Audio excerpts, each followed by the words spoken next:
Este documental contiene información considerada herética por el régimen político actualmente en vigor. No se trata de un contenido doctrinal o ideológico. De hecho, no hay ideología alguna que sustente la información que podrá ver y escuchar a continuación. Pero, sin embargo, la explicación y exposición de las cuestiones que se abordarán están prohibidas y censuradas por el poder actualmente establecido en España y en toda Europa.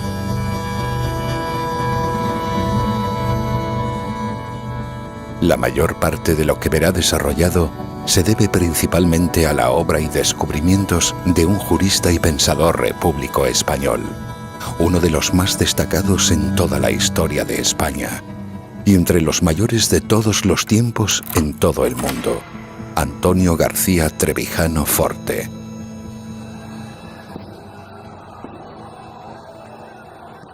Principal líder de la oposición a la dictadura del general Franco y condenado al ostracismo por el estado de partidos actual. Durante la dictadura fue ordenado a asesinar en 2 ocasiones en sendos consejos de ministros, un hecho insólito y sin precedentes en la historia política moderna.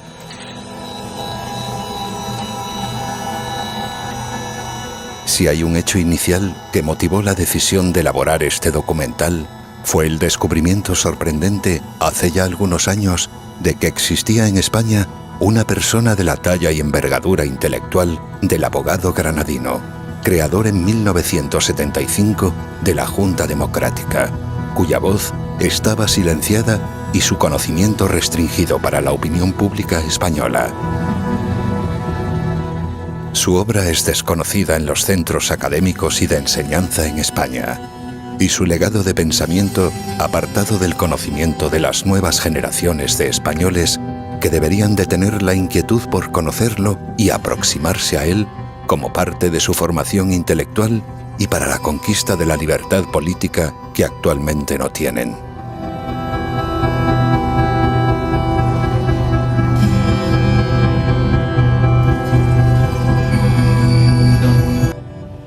Si había creído hasta ahora que en España había democracia, que había libertad política, en los próximos minutos descubrirá que estaba equivocado.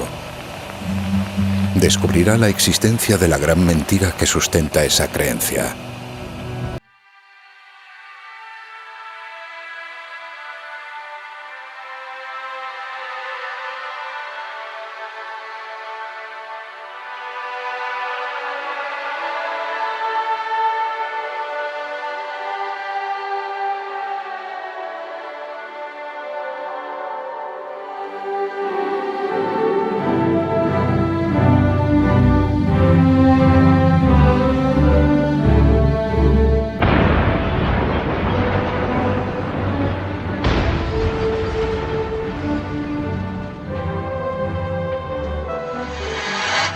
La transacción de 1978.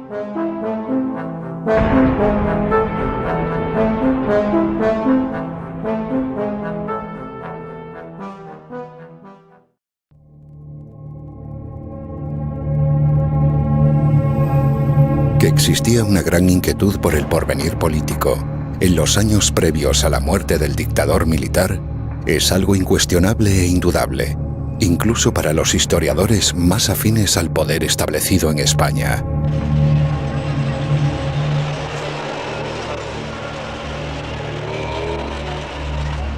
Hasta entonces, la servidumbre voluntaria de una jerarquía y el miedo a la política de la mayoría de españoles había permitido que Franco ejerciera su poder absoluto durante 4 décadas sin recibir apenas resistencia. Pero pasar de una forma de Estado degenerada, la dictadura, a otra idealmente virtuosa como lo es la monarquía, parece ser contrario a las leyes eternas de lo político, descubiertas por los clásicos.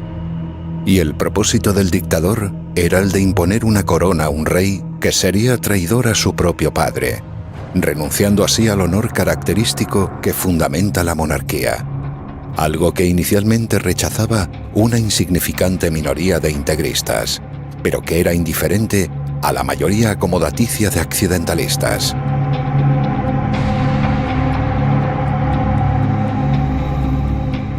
Esta intranquilidad e inquietud afectaba no únicamente a los más cercanos y privilegiados por el jefe del Estado, sino también a todos los principales actores en la reducida oposición clandestina, la que logró sobrevivir a la represión y los fusilamientos.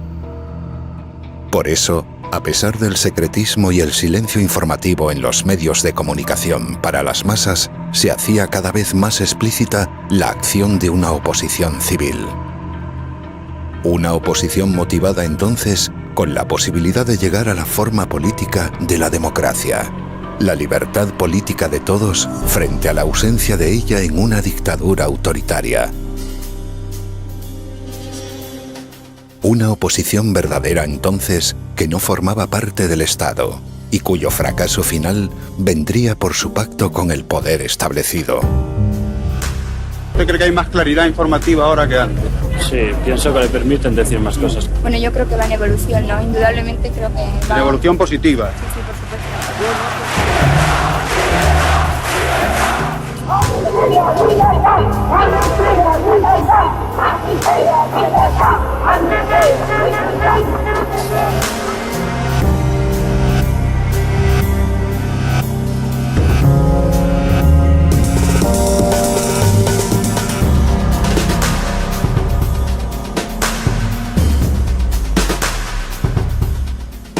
Esa situación de desconcierto, que ofrecía una esperanza de futuro con libertad política, origina una gran preocupación en los mayores beneficiarios del ejercicio del poder, la élite franquista.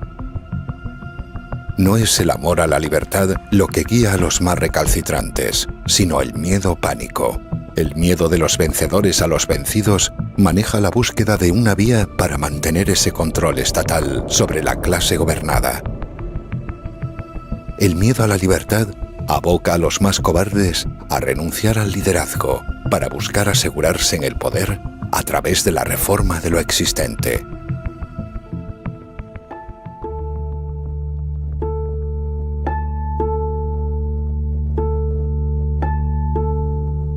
La cobardía es la madre de la crueldad, antiguo proverbio árabe citado por Miquel Montaigne en su obra, capítulo 17 del libro segundo de ensayos.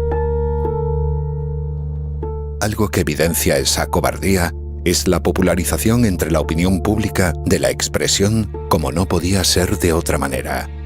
Un concepto que comienza a manejarse con frecuencia y que perdura en el uso colectivo en nuestros días. A pesar de que en el terreno político de las decisiones esto siempre es falso, sirve para confortar al que no tuvo el valor suficiente para haber hecho lo que se podía y se debía hacer.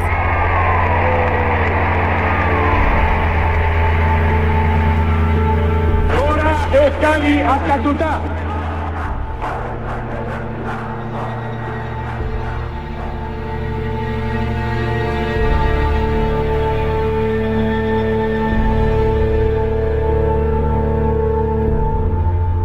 Por este motivo, los herederos del poder obtenido en la victoria de la última guerra civil, en una situación de debilidad política, intuyen la necesidad de incorporar, de algún modo, a las principales fuerzas de oposición que podrían causar una situación incierta en el caso de no ser legalizadas.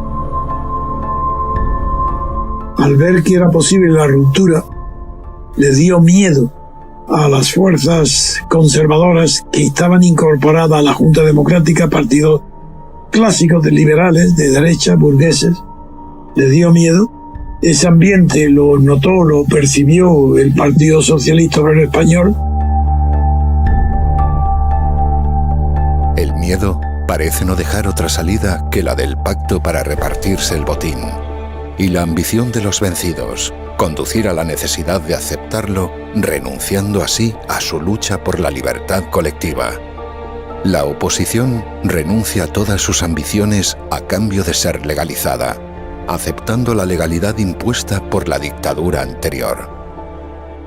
En Toulouse pervivió y supervivió Llopis al frente del PSOE, pero un grupo de aventureros y ambiciosos jóvenes de Sevilla pues dieron dentro del partido un golpe de mano para hacerse con las riendas del poder Ese grupo fue ayudado por los servicios secretos de Franco, por Carrero Blanco en concreto, y por el coronel San Martín. Hay pruebas evidentes, además yo lo sabía y lo viví, para que viajaran a Suresnes sin peligro ninguno de ser perseguido. Felipe González tenía el nombre de Isidoro para la policía, con la orden en la policía que todos lo escuchábamos por la radio y lo sabíamos.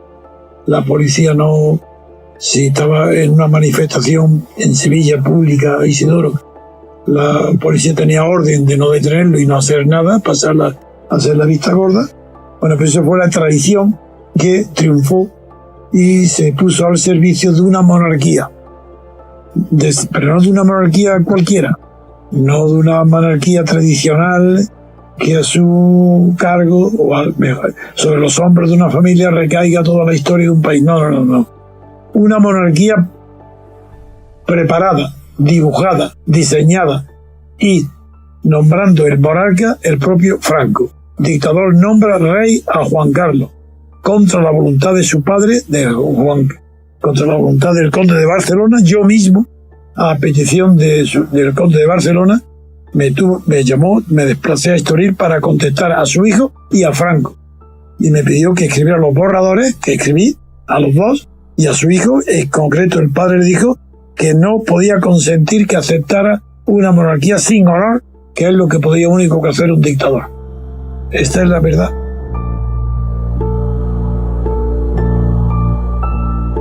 Es en este clima político donde, durante varios años, el prestigioso abogado granadino Antonio García Trevijano desarrolla una incesante actividad. Su propósito es el de agrupar y coordinar toda la acción contraria a la dictadura en una unidad de oposición dirigida por él y que sería conocida como la Plata Junta. Acciones que se van desarrollando en su mayor parte de forma clandestina, pero que persiguen el concurso, más o menos consciente, de diversas formaciones políticas, algo que debía culminar en un periodo de libertad constituyente en España que finalmente instituyese la separación de los poderes.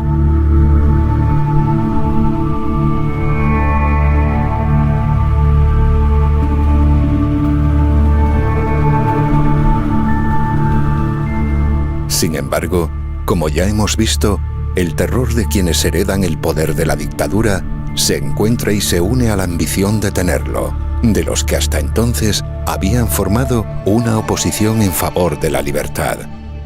Este pacto entre contrarios unidos por el miedo es lo que se llamó la Transición Española y lo que impidió la democracia y la libertad constituyente de los españoles. Un pacto de unión entre traidores a sus propios principios e ideales. Por este motivo, hoy no hay democracia en España.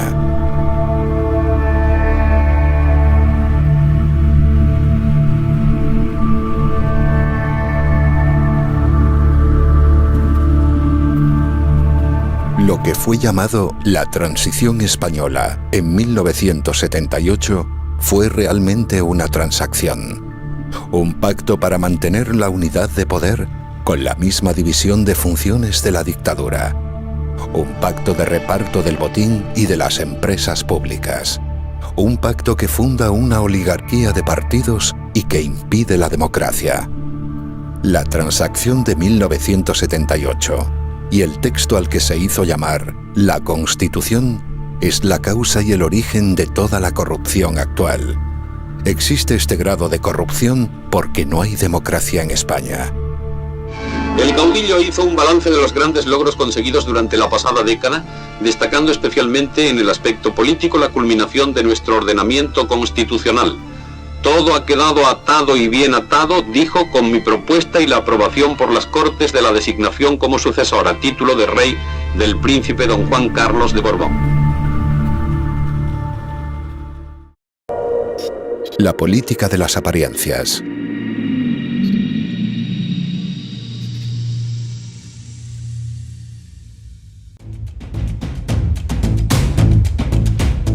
Si la propaganda había logrado ya, en menos de una década, habituar a la opinión pública al consenso político, Todos los medios de comunicación escrita y audiovisual debían ocuparse, exclusivamente, de fabricar un juego de apariencias donde los funcionarios políticos de los partidos fuesen los protagonistas.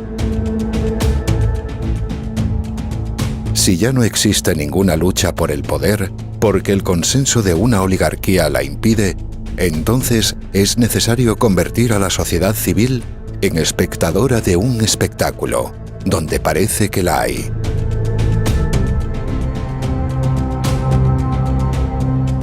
De este modo, todas las tertulias políticas en España se ocupan no del análisis de lo que existe, sino de lo que parece que existe. Lo importante es que parezca que hay democracia y que parezca que hay libertad. Lo que únicamente son derechos otorgados, facultades concedidas desde el poder, se hace aparecer como si fuese la libertad política. Las pequeñas libertades concebidas en plural llevan a renunciar, finalmente, a la autenticidad de la libertad con mayúscula, la fundamental, la libertad política colectiva.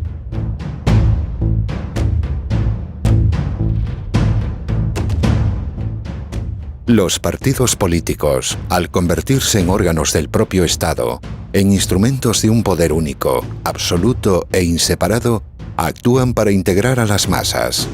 Un funcionamiento idéntico de adhesión al que ya había en la anterior dictadura militar. Buscar las adhesiones sentimentales e inquebrantables de diferentes espectros de votantes es el cometido de cada una de las facciones estatales. Y cuando alguna se agota o se produce una desafección, como sucedió durante el movimiento de los indignados del 15M, el propio régimen fabrica nuevos partidos políticos. Un intento de rejuvenecerse, como en el caso reciente de Podemos, Vox o Ciudadanos. Devolver la ilusión a las masas para que sigan votando como si hubiese democracia.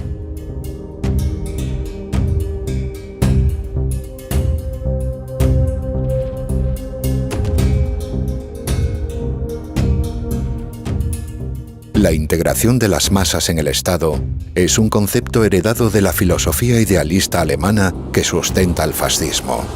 Es lo que sustituye a la representación política y lo que impide que la haya.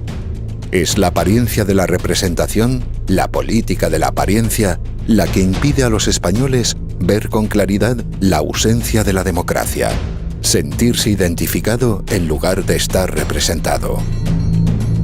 La palabra representación sustituye al término identificación en el vocabulario popular.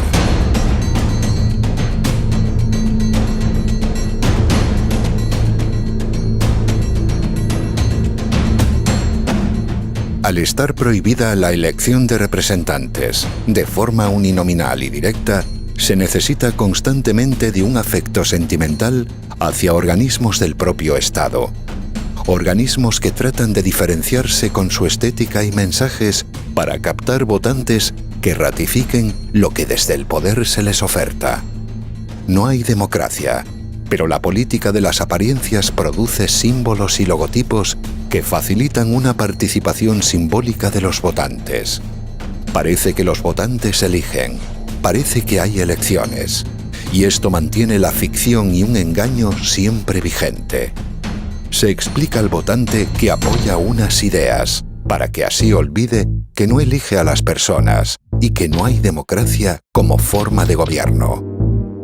Con la democracia, hay que decirlo claramente. La democracia española es la democracia. Y con la democracia. De democracia con mayúsculas. La democracia. La democracia. Eso sí, todos tenemos un instrumento para solucionar esto, que es la democracia.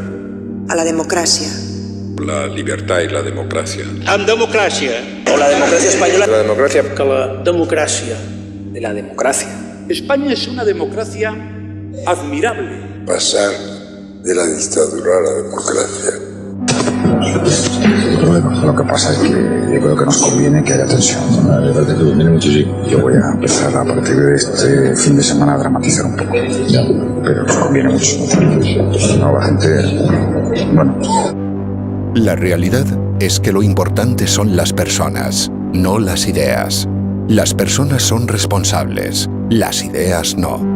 En España parece que hay democracia, pero hay un estado de partidos. Parece que hay libertad política, pero hay únicamente unos derechos otorgados. Parece que hay política, pero lo que hay es reparto del dinero.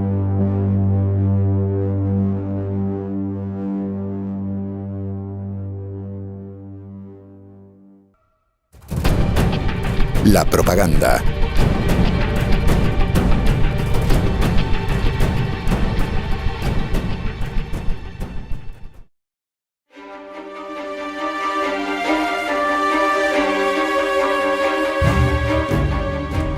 En el arte de la propaganda política, uno de los máximos exponentes y pioneros tras la Revolución Francesa fue Joseph Goebbels, ministro de Ilustración Pública durante la dictadura nacionalsocialista en Alemania. Este, a su vez, observa los principios expuestos por Adolf Hitler en el capítulo dedicado a la propaganda de guerra, en su libro Mein Kampf. Así, su populista premisa es la de convertir todo mensaje político en algo que vaya dirigido a los sentimientos o emociones, y no a la razón o la inteligencia.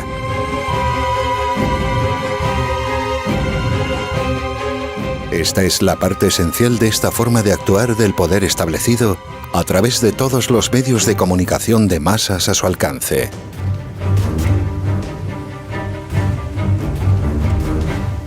Es muy frecuente y habitual observar cómo, a través de las modernas redes sociales en Internet, incluso las personas que comprenden que no hay democracia en España y que conocen el carácter totalitario y autoritario subyacente en un estado de partidos, caen continuamente en la difusión de las noticias y vídeos que llevan a una decepción sentimental.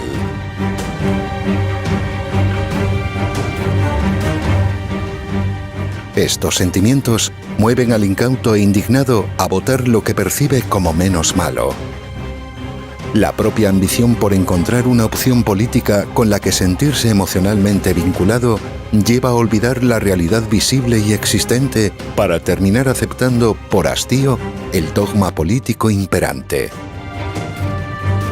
La adhesión sentimental se confunde con la ausencia de representación política. No hay representación o acción política, pero hay un sentimiento emocional que vincula a los consumidores de la propaganda.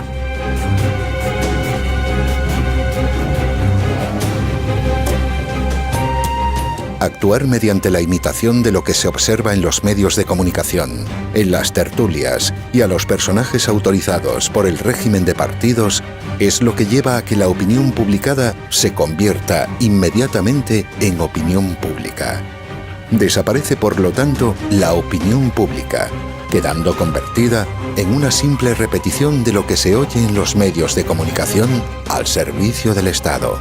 Las personas creen defender así sus propios intereses, creen actuar por iniciativa propia, cuando lo que realmente hacen es propagar la indignación que tanto interesa al poder establecido.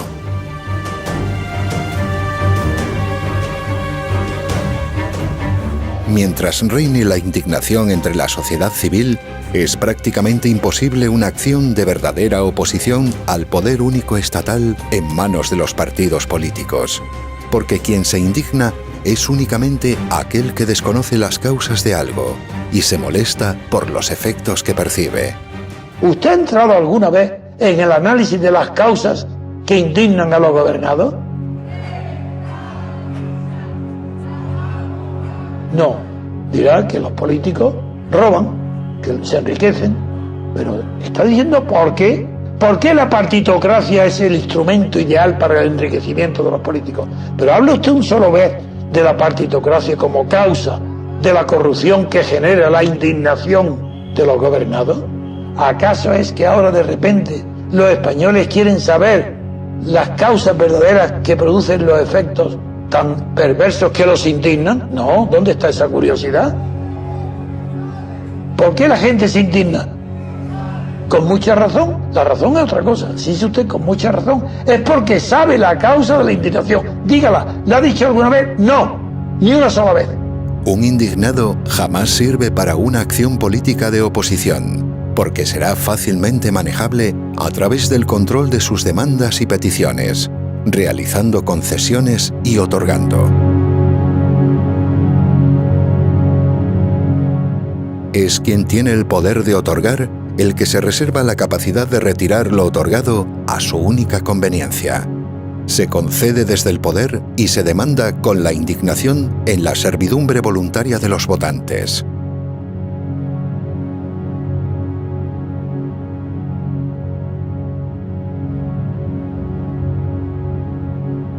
No hay nada que sea más útil y sirva mejor al sostenimiento del poder que un permanente estado de indignación entre la opinión pública. Se garantiza así que jamás existirá una oposición organizada e inteligente.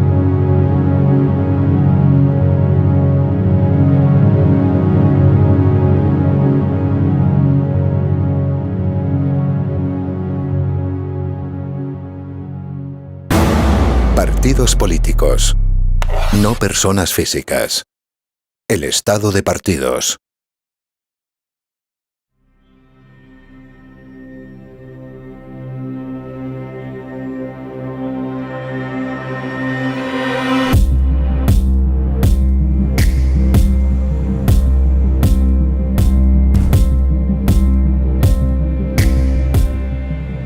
El nacimiento de una nueva forma de gobierno que se conoce como Estado de partidos y el sistema proporcional de la República de Weimar encuentra en Gerald Leibhold, jurisconsulto alemán que fue presidente del Tribunal de Bonn, uno de sus máximos exponentes y defensores.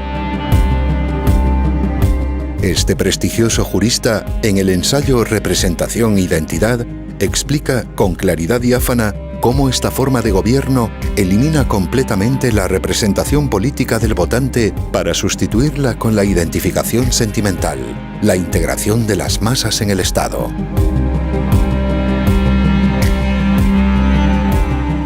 La integración de las masas, la identificación de los gobernados con los gobernantes y la consecución de un Estado total, un Estado legislador, es algo que forma parte de la doctrina europea del fascismo y constituye su mayor logro histórico en todo el continente. Estas tesis vencedoras son las que se incorporan finalmente a la socialdemocracia perdedora después de la Segunda Guerra Mundial. Es lo que sustenta los estados de partidos o partidocracias actuales, primero en Alemania e Italia y después en España, siendo imitado por la clase dirigente tras la muerte del general Franco. Los textos fundamentales de Alemania o de Italia, que no son verdaderas constituciones, por carecer de separación de los poderes, son copiados de forma defectuosa por los artífices de la Carta otorgada de 1978 en España. Un texto redactado secretamente tras la muerte del dictador, jurídicamente impracticable o inaplicable, técnicamente deficiente, pero que sirve, sin embargo, al establecimiento de una oligarquía dentro del Estado.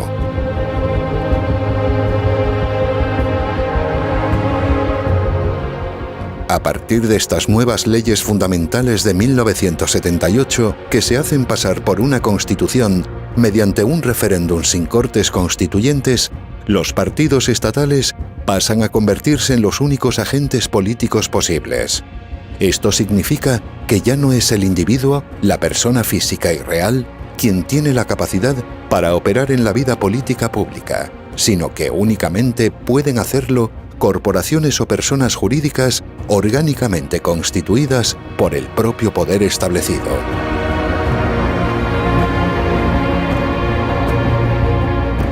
La abstracción corporativa y convocación empresarial sustituye al individuo, y así se impide que pueda haber política.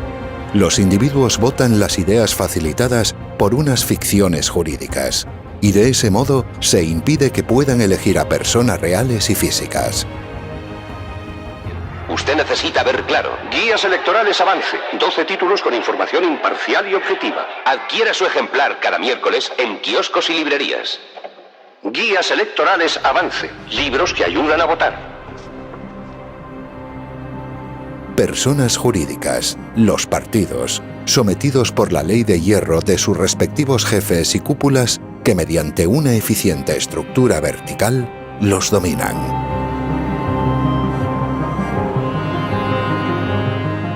Este es uno de los aspectos que resultan más difíciles de asimilar para la mayoría de las personas que escuchan estas explicaciones por primera vez, y lo que impide ver la sustancial diferencia entre la democracia entendida exclusivamente como sistema político formal y el régimen de poder de un Estado de partidos.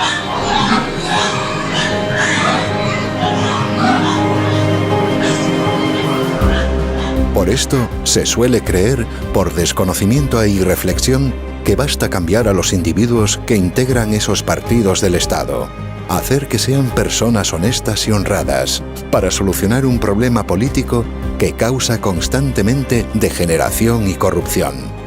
Quienes lo piensan o explican desconocen que no existe un sistema político, porque lo que hay en su lugar es un régimen de poder, vertical y autoritario, como sucede igualmente en una dictadura.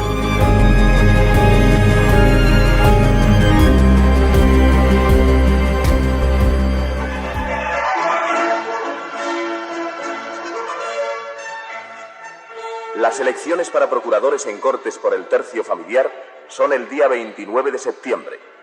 Elige a tu representante.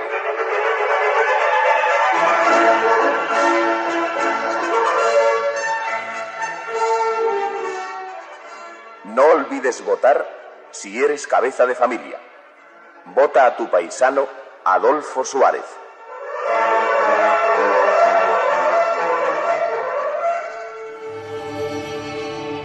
La corrupción no es causada por la degeneración puntual de los individuos, sino por la propia forma política que se establece por consenso.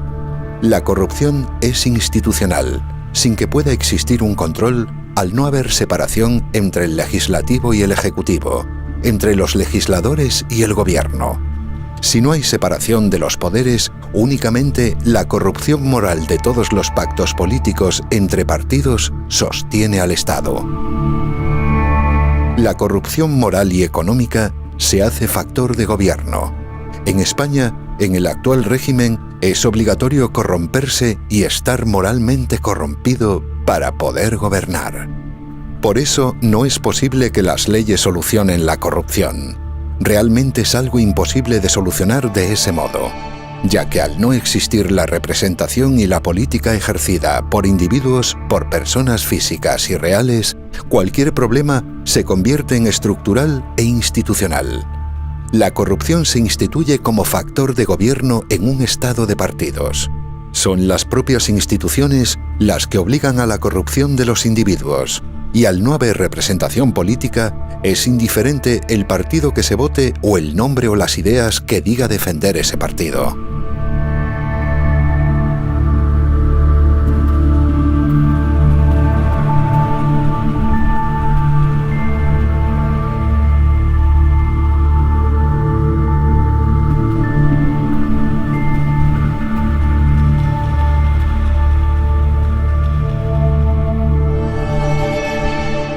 En España hay una partidocracia, porque el poder lo tienen los partidos políticos y más concretamente las cúpulas de esos partidos, y no lo tiene por lo tanto el cuerpo de votantes, desposeídos de su condición de electores. Hay votaciones a partidos, pero no existen elecciones representativas. No hay una elección de representantes. Se vota a órganos estatales, pero no se elige jamás a gobernantes. Bueno, vamos a ver. Esto es fácil. Son dos votaciones, para el Congreso y para el Senado. La papeleta para elegir a los diputados del Congreso, que es la blanca, en su sobre blanco. Esta es la que yo elijo. Aquí no tengo que escribir nada. Yo creo que para explicar las razones de la división quizá hay que partir de una premisa esencial. Es que hay muchísimos españoles que creen que en las elecciones generales eligen ellos directamente al presidente del gobierno. Un régimen de poder en el cual los gobernados no eligen libremente a sus gobernantes no puede ser denominado, más que para confundir, como democrático. Por esto, Bajo la denominación de Estado de partidos, lo que se esconde realmente es una oligarquía política y financiera dentro del propio Estado. Una oligarquía de jefes de partidos que se reparten el poder mediante un sistema proporcional de cuotas, obtenido de la ratificación de sus listas en las urnas.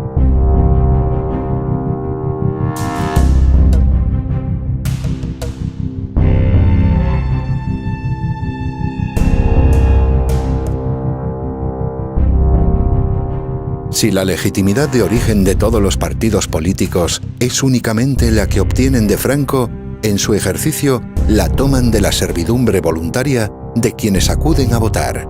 Por eso todo el que vota se corrompe y apoya aquello que lo somete y lo maltrata.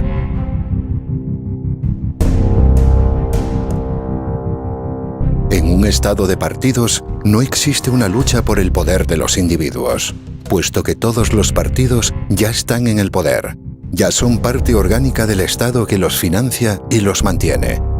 Existe la ficción de un enfrentamiento entre entidades ficticias, partidos estatales.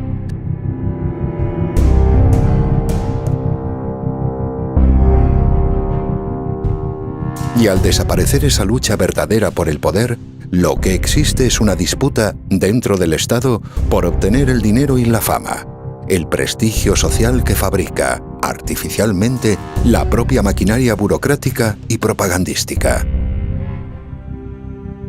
Para que desaparezca la política realizada por las personas individuales, se hace necesaria una identificación sentimental, la de los gobernados con los organismos creados por el poder establecido.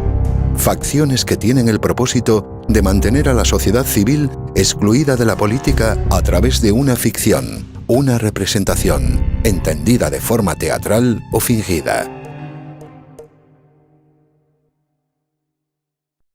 Se llama representación o estar representado a lo que es identificación o sentirse identificado. Puesto que los individuos únicamente pueden votar a partidos, es imposible que haya democracia y que los gobernados elijan a sus gobernantes.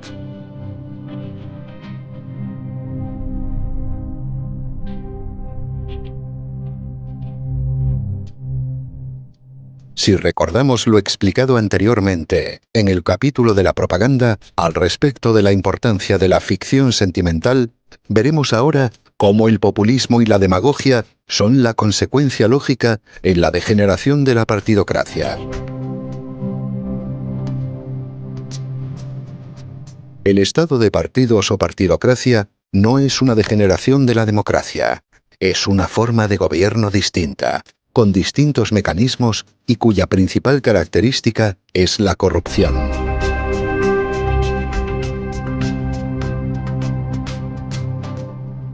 El grado de corrupción actual en España, que es de los mayores del mundo, es la consecuencia de que no hay democracia. Si la hubiese, sería imposible la corrupción institucional. Que la peor de todas las corrupciones de dinero, de financiación a los partidos o a la corrupción política, es la que se hace en nombre de los partidos para financiarlos. Porque la financiación de un partido político con dinero ilegal, mediante corrupción, es el peor de todos los delitos de corrupción política. Porque además del delito de corrupción y de aprovechamiento se produce un nuevo delito que es fraude electoral. Porque ha entrado en liza de manera desleal con sus competidores, entrando con un dinero que los otros no tienen. Por tanto, como tiene un doble delito, pues es más grave que ninguno. No solamente eso, está en mis libros, he dedicado centenares de páginas con datos históricos, sociológicos, internacionales. Es decir, la corrupción en el estado de partidos es sistémica. No se puede gobernar sin corrupción. La corrupción en España es un factor de gobierno. Si no hubiera corrupción, España no se podía haber gobernado. La Constitución dura 30 años porque no se cumple. Si se cumpliera la Constitución, no podría funcionar nadie ni nada. Empecemos con un ejemplo sencillo. La Constitución prohíbe el mandato imperativo. Bueno, está por ver una sola ley en los 34 años que haya sido aprobada sin mandato imperativo de los partidos o del partido dominante, que hasta se vota por los pies, por el compañero ausente. Sí, eso, según el derecho, esas leyes son absolutamente nulas, radicalmente nulas, no anulables, que es distinto, sino nulas de pleno derecho, porque han sido evidentemente dictadas bajo la orden imperativa del jefe o el aparato del partido. Y los diputados no tienen libertad de conciencia ninguno, y lo reconocen. Te lo pongo como ejemplo. Es que no hay un solo párrafo de la Constitución que se cumpla. ¿A quién representan los políticos? A los partidos. ¿A quién representa el Parlamento? A los partidos. ¿A quién se representan los partidos? A ellos mismos. Pero el elector no está representado. La sociedad civil no está representada. El gobernado no está representado. Primer requisito, falta. En cambio, en Inglaterra, que tampoco es democracia, pero es un régimen parlamentario liberal, sí se cumple el requisito representativo. En Francia, que es casi una democracia, sí se cumple el sistema representativo. En Italia y en España, 0. No es que sea un poco aproximado, 0 sobre 0. No representa al elector en absoluto.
La democracia formal o representativa.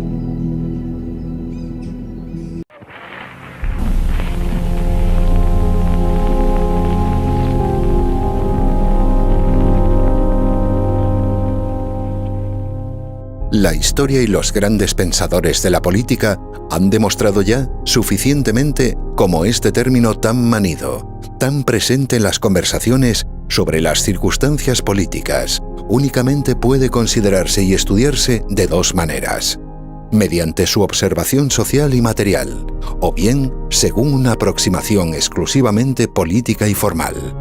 Es decir, o bien se toma la democracia como una idealización indefinida que sirve para la consecución de ambiciones materiales, o bien se realiza una observación estrictamente científica y desapasionada a través de sus reglas constitutivas.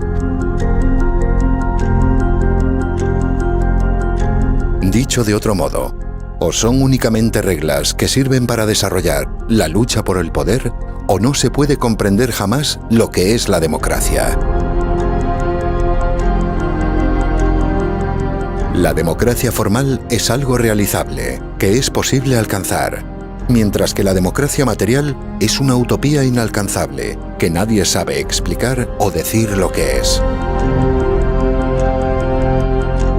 Esto último es lo que constituye lo que el filósofo español Gustavo Bueno llamó fundamentalismo democrático, la utopía de la palabra democracia entendida a través de la igualdad material y de condiciones.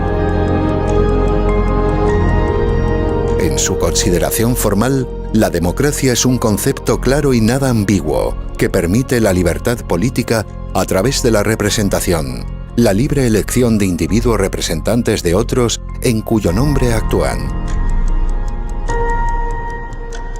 Esta libertad política queda asegurada además mediante la radical separación, en su origen, de los poderes legislativo y ejecutivo, de forma que las ambiciones de unos estén permanentemente enfrentadas a las de los otros.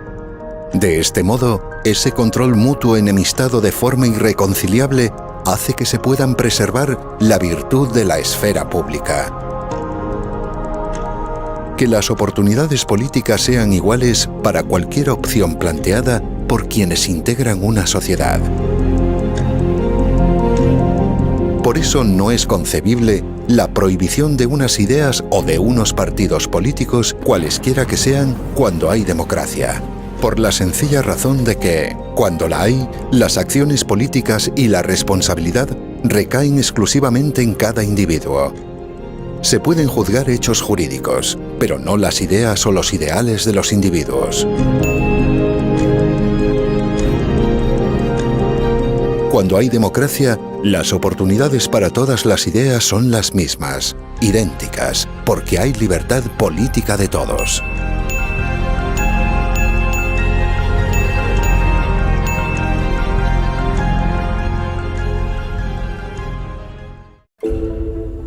La distinción de la democracia, entendida únicamente como sistema reglado y normativo para constituir el poder, es algo que, en la historia, ya se encuentra expresado con anterioridad. Han sido varios los grandes pensadores, aunque con un análisis insuficiente y el desconocimiento del fundamento de la libertad política colectiva, los que iniciaron la distinción entre la democracia formal y la democracia social. Filósofos como el profesor abulense de Harvard, Jorge Santayana, o Norberto Bobbio, jurista y filósofo italiano. Este último, sin embargo, a pesar de sus acertadas consideraciones jurídicas, finalmente apoyó la dictadura fascista en Italia. Puesto que la democracia, según su consideración formal, tal y como se expone en la obra Teoría pura de la democracia de Antonio García Trevijano, únicamente existe cuando hay representación política, vamos a ver ahora en qué consiste la representación según su origen jurídico y político. En el siglo XIV, el filósofo, pensador y teólogo Marsilio de Padua, autor de la importante obra Defensor Pacis, incorpora el concepto de la representación como función jurídica, al derecho romano que tradicionalmente desconocía este principio. Aplicado en su origen a las congregaciones eclesiales, permite obrar mediante un poder dado a los que no están presentes, es decir, estando ausentes, ante terceros. Piense ahora en un poder notarial. Mediante este documento se apodera a una persona para actuar en una cuestión concreta, ante un tercero en donde el poderdante, el que apodera, estará ausente. Esto mismo, que forma parte del mundo jurídico, opera igual en el mundo político. Unos electores apoderan a un representante para que actúe en su nombre en un lugar, la Cámara Legislativa, donde ellos no estarán presentes.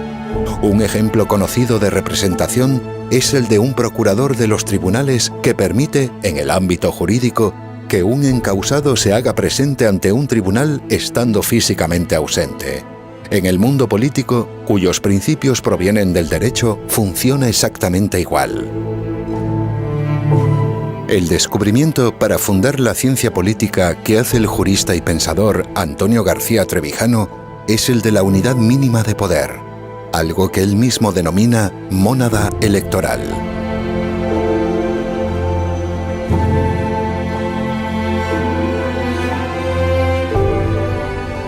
Se traduce en la práctica como el pequeño distrito donde sus habitantes eligen a su representante de entre sus convecinos. Esta relación contractual entre el representante elegido y las personas representadas de ese distrito la mantiene la fuerza, coactiva e imperactiva, de la mayoría absoluta que lo elige. Si tomamos una pequeña comunidad vecinal de aproximadamente 100.000 habitantes, podremos comprender fácilmente que en ella podrán existir diversos candidatos en competencia.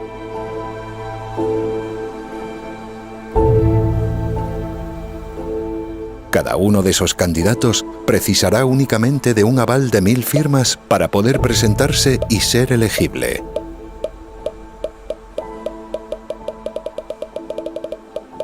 Y una vez presentadas esas candidaturas, y durante un breve periodo electoral, cada uno de ellos podrá exponer públicamente sus propuestas, ofrecidas gratuitamente a través de los medios de comunicación locales y los diversos espacios públicos con los que se cuente. Después, los habitantes de ese distrito vecinal votarán en unas urnas, introduciendo el nombre y los 2 apellidos por el candidato de su preferencia.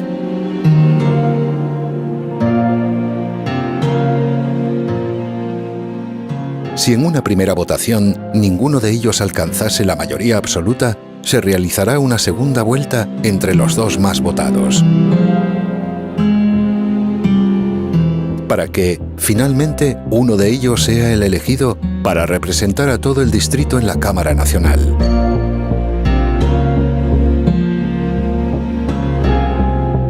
Observe que estos votantes no están votando a un partido político o una lista. Estarán eligiendo a una persona individual. Este representante electo se convierte así en el diputado que tomará parte en la acción legislativa de un parlamento donde se discutirán y aprobarán las leyes que alcancen el apoyo mayoritario. Puesto que cada diputado se debe únicamente a los representados de su distrito y no a un jefe de partido o jerarquía superior, será difícil aprobar cualquier ley, y eso será muy bueno, puesto que únicamente aquellas que respondan a un interés mayoritario adquirirán la fuerza suficiente como para ser promulgadas.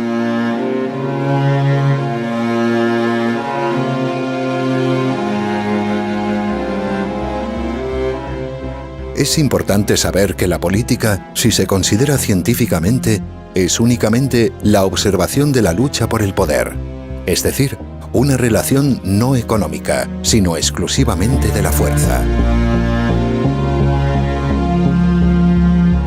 Y es esa fuerza la que mantiene a cada uno de los distintos representantes. Cada distrito financia y mantiene a su representante y su oficina para evitar que sirva u obedezca a intereses ajenos a los de quienes le pagan y mantienen. De este modo, cada uno de los diputados dispondrá de un despacho en su distrito, donde semanalmente atenderá las peticiones, quejas o demandas que cualquier vecino quiera exponerle.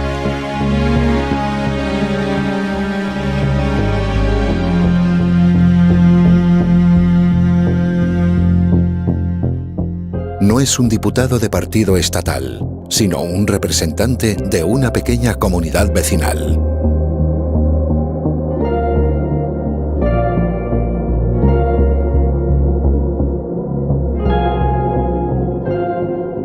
Para que, además de la representación política que hoy no existe en España y que acabamos de explicar, haya también un control del poder para evitar que se pueda convertir en algo tiránico y arbitrario en contra de la propia sociedad gobernada, debe existir además una radical separación en su origen entre los poderes. Esto se consigue mediante una elección separada en elecciones distintas. Unas para el poder legislativo, que corresponde a la nación a través de los representantes de los distritos, y otras para el poder ejecutivo del gobierno, que corresponde al Estado.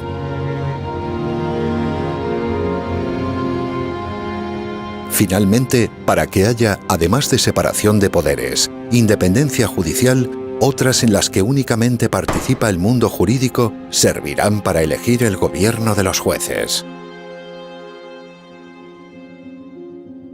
Para elegir al presidente del gobierno, que será quien tenga bajo su mando a todas las fuerzas armadas y de orden público, así como todo el aparato de la administración del Estado, se procede exactamente del mismo modo que para elegir a cualquier diputado, con la única diferencia de que se hará en un distrito nacional único y en el que, por mayoría absoluta y a doble vuelta si fuese necesario, será determinado.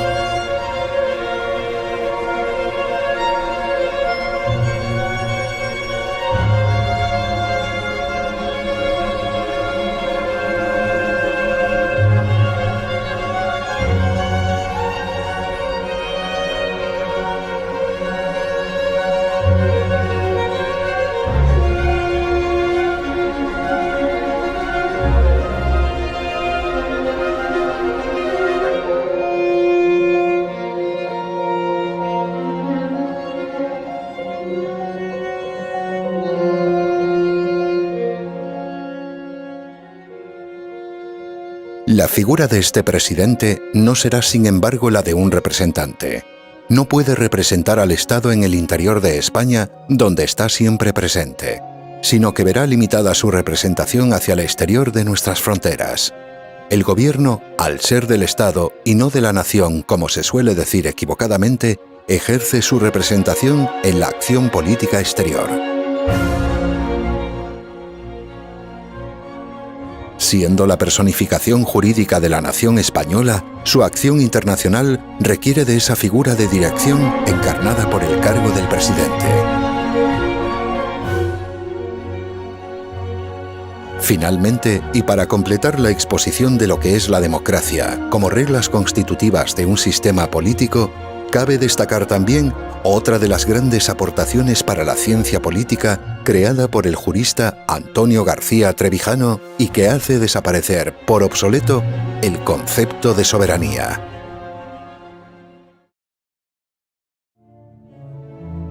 Si tras la desaparición de la figura del monarca absoluto en la historia ya ha sido imposible de comprender la idea de la soberanía, es en la publicación de la obra Teoría pura de la República donde definitivamente se destierra toda confusión a través de su eliminación. La fórmula es tan elegante y simple como bella por su sencillez. Basta que cualquiera de los dos poderes políticos quiera disolver al otro para que lo haga, a condición únicamente de que al hacerlo se disuelva también él mismo.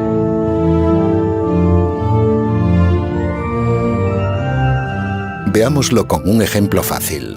Supongamos a un presidente del gobierno que ve imposible su acción por tener una amplia mayoría de la Asamblea Legislativa en contra. Pues según el principio expuesto antes, bastará con que quiera disolver las Cortes para que lo haga inmediatamente, a condición de que al hacerlo, él mismo dimita y así se convoquen nuevas elecciones legislativas y también ejecutivas que diriman el conflicto.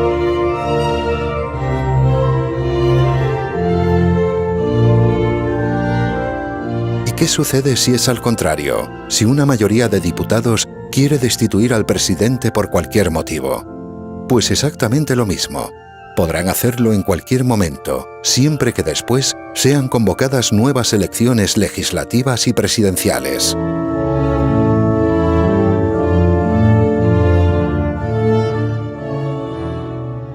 Para finalizar este capítulo, cuyo desarrollo se encuentra mucho más detallado y pormenorizado en la obra Teoría pura de la República, vamos a recapitular para ver con sencillez lo que es la democracia y cómo reconocer cuando está presente o ausente como sistema político.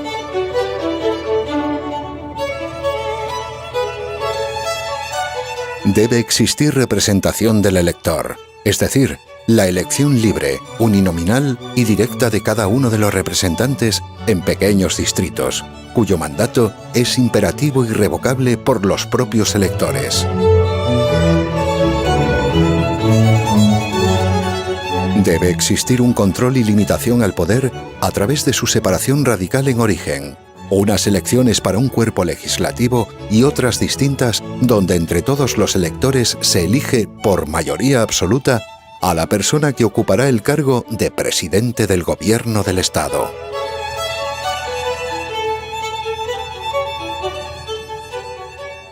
Debe haber también independencia judicial para que esa facultad de juzgar, propia de los jueces y los magistrados, se vea libre de injerencias de los dos poderes políticos. Esto es posible mediante la eliminación del Ministerio de Justicia con un órgano de gobierno independiente en su presupuesto y contando con una policía judicial propia y subordinada únicamente a ese cuerpo jurisdiccional. El presidente de ese órgano de la justicia con unidad jurisdiccional es elegido por todos los que lo integran, es decir, abogados, procuradores, jueces, magistrados, secretarios judiciales, catedráticos de Derecho, etc.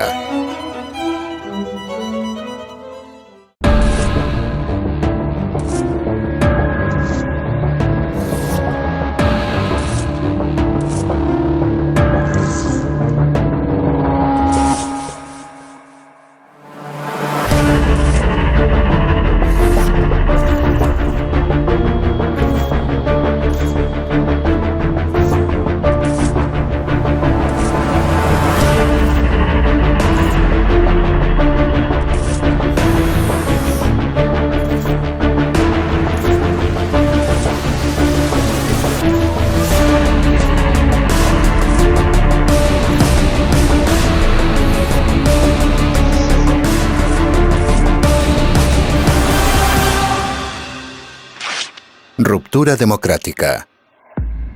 La abstención.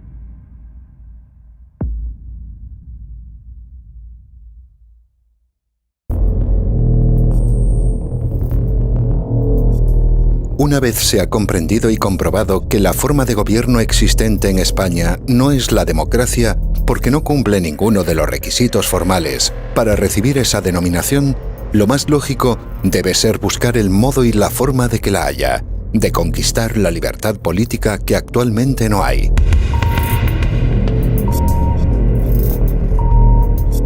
La confusión entre la libertad política y los derechos que sean o no concedidos, la confusión entre los derechos y la libertad, que es el motor que los alimenta, y del derecho y la ley, es lo que causa la ceguera de los votantes, que terminan indignándose contra la propia causa que apoyan en las urnas. El votante cegado es como el enterrado vivo de Cúbito Prono que pretende escapar escarbando. Apoyar lo que ahora existe, una oligarquía de partidos estatales, implica la oposición a que pueda haber algún día democracia. Por eso me gustaría aprovechar este momento para pedir a los ciudadanos que vengan a votar. Que la gente vaya a votar con mucha decisión porque nos jugamos mucho. Y sobre todo pues que haya mucha participación. Para que España tenga un lugar importante, hay que votar hoy.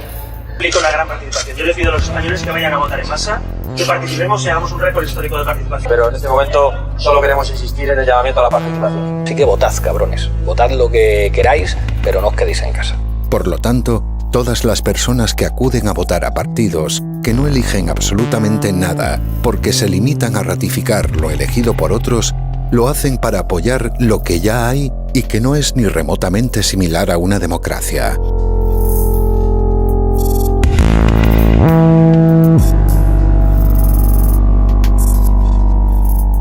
Se vota a quienes ya ocupan el poder en las instituciones, a quienes ya tienen el poder por formar parte de unos partidos que son del Estado. El que vota lo hace exclusivamente en favor de lo que ya está establecido, algo que es radicalmente opuesto a la libertad política de todos los españoles. Votan hoy lo mismo que se votaba durante la dictadura militar de Franco, para legitimar lo que hay. Votan para que no haya democracia. Puesto que, como es sabido y lo demuestran diversos estudios académicos, la mayor causa de corrupción moral y económica es la no separación de los poderes, es un hecho probado que, en un estado de partidos, el consenso político se sostiene únicamente gracias a ella. Susan Rose Ackerman, profesora de la Universidad de Yale, demostró en 1996 fehacientemente y de forma científica este aspecto. La corrupción caracteriza y define a la forma política de un estado de partidos. Por eso, votar en un estado de partidos a cualquier partido político es legitimar y apoyar la corrupción de todo lo público. Esto hace que todo votante actual, aunque ni siquiera sea plenamente consciente de ello, esté apoyando la corrupción. Y consecuentemente, y se aleguen los pretextos que se quieran alegar, cuanto peor sea la situación política o más grande el peligro, menos aún hay que votar.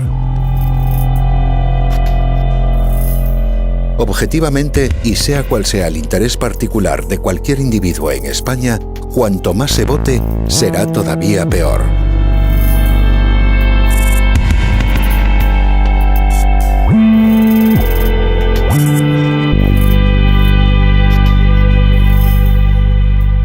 Votar implica la corrupción voluntaria de uno mismo. Es un impulso y una compulsión completamente suicida, una voluntad expresa de fracasar. Hay que observar por esto que, en una situación de decadencia y degeneración como la presente, el poder recurrirá a los sentimientos más primarios y basales como el del nacionalismo, la unidad territorial de la patria, para movilizar al voto por miedo. Y del mismo modo, otras amenazas sociales, como las del paro o la inmigración, que siempre sirven al populismo y a la demagogia, servirán igualmente para infundir temor y hacer creer así a los gobernados, a los súbditos españoles, que votar, aún sin libertad y sin democracia, es la solución. La realidad es que toda la corrupción que hay sería imposible si hubiese democracia. Por estos motivos, y sabiendo entonces que la alternativa o lo que hay ahora en España no es el comunismo o el fascismo, tampoco el nacionalismo o el socialismo, sino la democracia, es por lo que la abstención debe promoverse activamente y sin cesar. La abstención es un fenómeno. Abstención ante las votaciones o las elecciones de los cargos políticos, de los representantes. Eso es un fenómeno muy antiguo. No hay elección que no ha ido acompañada del fenómeno abstención. Pero hay dos tipos de abstención que la prensa ni los medios de comunicación no distinguen. Se le llama abstención a todo el que no vota, el que no acude. Por tanto, incluso el enfermo, el que no puede acudir porque no puede ir a las urnas, sin embargo, es un abstencionista, como los demás que no quieren ir porque no quieren votar. Entonces he tenido yo que crear un término nuevo que no existía antes de mí en la terminología política, que es el término abstencionario, para distinguir entre abstencionista, que es el que no vota por razones técnicas, por razones de salud o porque no cree así, que no vota por falta de interés en la política, del abstencionario, que es aquel que no vota sabiendo muy bien por qué lo hace. Lo hace para producir un efecto negativo sobre las elecciones, para condenarlas, decir, eso no es procedimiento, así no vamos, yo eso no lo rechazo. Y entonces, en lugar de ser un abstencionista, esa persona que sabe lo que está haciendo se llama abstencionario. La abstención es la actuación consciente y en conciencia de cualquier persona que ya no se indigna, sino que comprende las causas políticas de lo que observa y por eso se moviliza contra ellas. Actuar para resolver el problema causado por la falta de libertad. No votar hoy para hacerlo en el futuro, cuando la forma de gobierno sea la democracia representativa. Pues la política es moral, y por tanto las personas que esperan mi palabra es una necesidad moral, aunque el contenido de la medicina que puedo darle es intelectual. Sin embargo, la enfermedad, la angustia que tienen es de orden moral, porque en España hay que estar enfermo moralmente para poder soportar la vida política en España desde que Franco murió. En cambio, se soportaba la vida con Franco, bien, porque había esperanza de que el franquismo terminaría con Franco, aunque era previsible que hubiera una continuación del franquismo por otros medios, pero en fin, no era probable que estando tantos represaliados como el Partido Comunista y los sindicatos obreros, habiendo tantos represalias, era muy difícil que se pudiera renovar el franquismo con la ayuda de los represaliados. Así era imposible que yo me imaginara que Santiago Carrillo y los demás comunistas aceptaran la monarquía de Juan Carlos, aceptaran formar parte directamente del Estado, ser pagados por el Estado y traicionar a su clase, por supuesto, a la clase obrera, pero lo que es mucho más grave, traicionar a la sociedad y a toda la vida del Partido Comunista desde que se inició. Eso sí, me engañó a mí, lo que me engañó no fue Santiago Carrillo, me engañó el comunismo. No porque yo fuera comunista de ninguna manera, sino porque pensaba que ellos no iban jamás a renunciar a la ruptura pacífica del franquismo, que es por lo que yo fundé la Junta Democrática y la Plata-Junta. Vamos a ver. ¿Usted cree que ahora hay menos esperanza de acabar con este régimen? Eso sin duda ninguna. Es que ahora hay muy pocas. Con Franco había la esperanza de que al morir Franco llegara o pudiera ser conquistada por el pueblo la libertad política. Ahora las esperanzas son poquísimas, pero poquísimas. Esa esperanza surge de que no haya voz, de que no haya Rosa Díaz, de que no haya estúpidos reformistas que se creen que es lo peor, que creen que este sistema es reformable con unas minorías, que se inventen ese cuento chino otra vez de que el bipartidismo quiere la abstención, que por eso hacen campañas electorales de baja nivel, de baja abstención. Eso no es verdad. Esto es mentira. Además, es que hay un argumento contra el que no se puede luchar, y que el que luche contra ese argumento, lo digo ahora, es un sinvergüenza. ¿Cómo se puede participar en un fraude electoral? ¿Acaso el que vota es representado? Quiero decir, ¿acaso el voto permite ser representado por el elegido? No. Entonces eso es un fraude. Pero como las listas de partido, el que vota a listas de partido, no tiene representante ninguno, no hay nadie que represente al votante, nadie. Y el partido, a la lista de partido, eso es irreemplazable. Cada partido tiene un bolsón de votos en su bolsillo. Antes de nacer la sigla, el Partido Socialista o la derecha del PP, de Franco o de Fraga, da igual, tienen 10 millones, 9 millones, hagan, roben, maten, hagan lo que quieran, tendrán sus votos.